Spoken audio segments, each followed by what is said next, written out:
যতদূর যাচ্ছেন, যে যেখান থেকে শুনছেন, সে রিক্সা চালক হোক, হিন্দু হোক, মুসলিম হোক, দোকানে কাজ করনেওয়ালা কর্মচারী হোক, যে হোক না কেন, আমি সবাইকে জানাচ্ছি আমার শুভেচ্ছা, ভালোবাসা। আমাদের এখানে উপস্থিত আছেন আমাদের প্রিয় মানুষ, আমাদের কাছের মানুষ, কাজের মানুষ তথা ডাক্তার বিজ্ঞান সেবা কলেজের প্রতিষ্ঠাতা ডক্টর শিবকুমার মুখার্জি।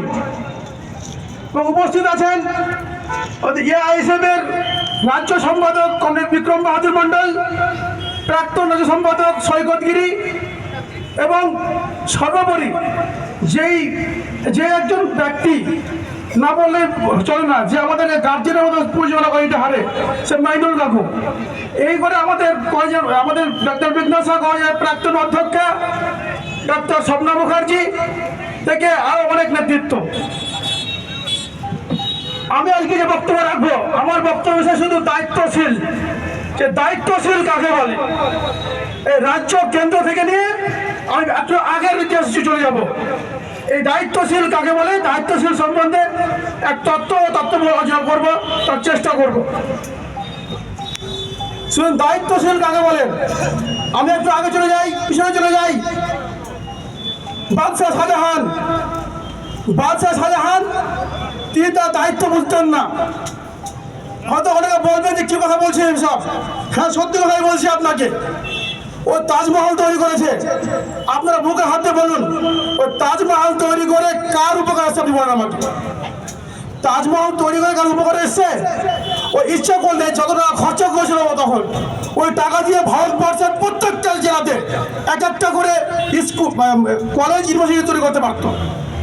কারণ ও দায়িত্ব বুঝে না। টাকা কার, টাকার হিসাব দিতে হবে।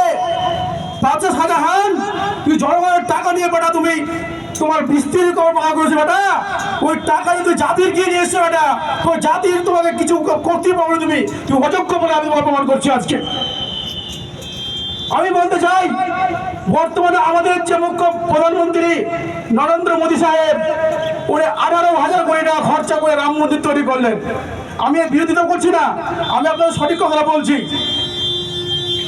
জাতির যদি রাস্তাঘাট করতে না পারি, জাতির স্কুল কলেজ যদি করতে না পারি, তো জাতিকে সঠিক কথা বলবো, সঠিক কথা বলে না পারি কেউ আটকাতে পারবে না।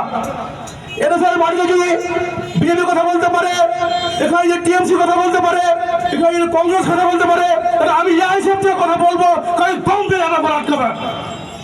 কারণ আমি জেল বলে ভাবি না, সেল বলে ভাবি না।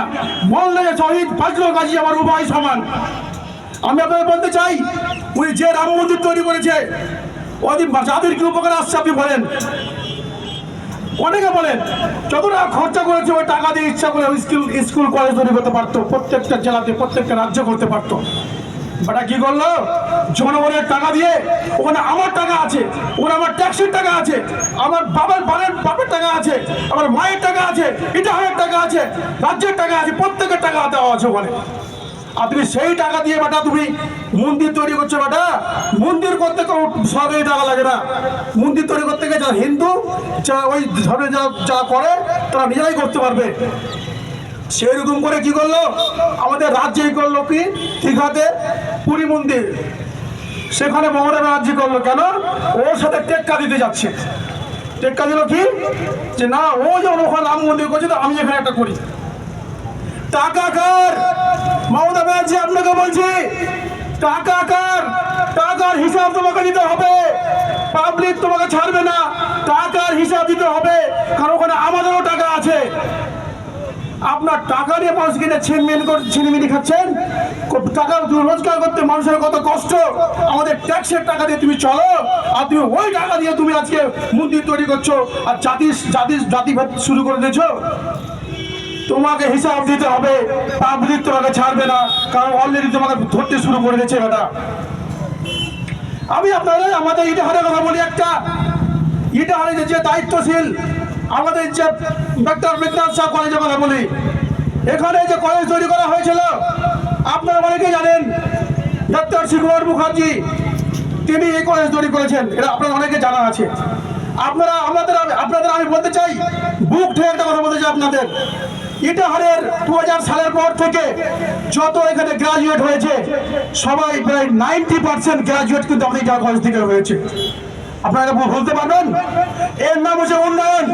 আর এখন এই দেখলাম কয়েকদিন আগে এই ডাক্তার বিদ্যাসাগর কলেজে যে ভাইস প্রিন্সিপাল আছে তাকেই আমি বলি, হ্যাঁ নাম ধরেই বলছি আমি। কেন বলছি? কয়েকদিন আগে একজন গায়ককে নিয়ে আসলো, প্রায় 10-12 লাখ টাকা খরচা করলো। টাকা কার ভাইস প্রিন্সিপাল? তুমি টাকার হিসাব দাও, কারণ এই টাকা আমাদের জনগণের টাকা। তুমি কি যেখানে যে বেটা এভাবে তুমি ভাবছো জাতি উন্নত হবে, এভাবে কলেজের উন্নত হবে? এটা কি পেয়েছো তুমি? টাকার হিসাব তোমাকে দিতে হবে, কারণ এটা যে গরিব এলাকা, এই গরিব এলাকা থেকেই একটা শিশুকুমার মুখার্জি এই কলেজ তৈরি করেছিল রানীপুরের মাটিতে, যে ওখানে ছেলে পেয়ে পড়াশোনা করবে। আর তুমি সেই কলেজকে তুমি ছিঁড়ে মেরে খেলছো। টাকা কার? টাকা হিসাব দাও তুমি ভাইস প্রিন্সিপাল। তোমাকে আমরা ছেড়ে কথা বলবো না, ইয়া হিসাব তোমাকে ছেড়ে কথা বলবে না, এই কথা মনে রাখো।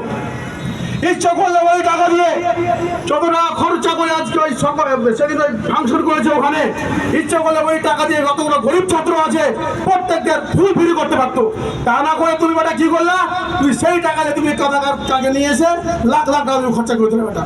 যাই হোক, আমাদের অনেক বক্তা আছে, আমি বেশি বলতে চাচ্ছি না, বলার অনেক কিছু আছে, আমাদের সমস্যা। আমি এই বলে আমার বক্তব্য শেষ করলাম। ইনকলাব জিন্দাবাদ, এআইসিএফ জিন্দাবাদ। ধন্যবাদ আপনাদের সকল।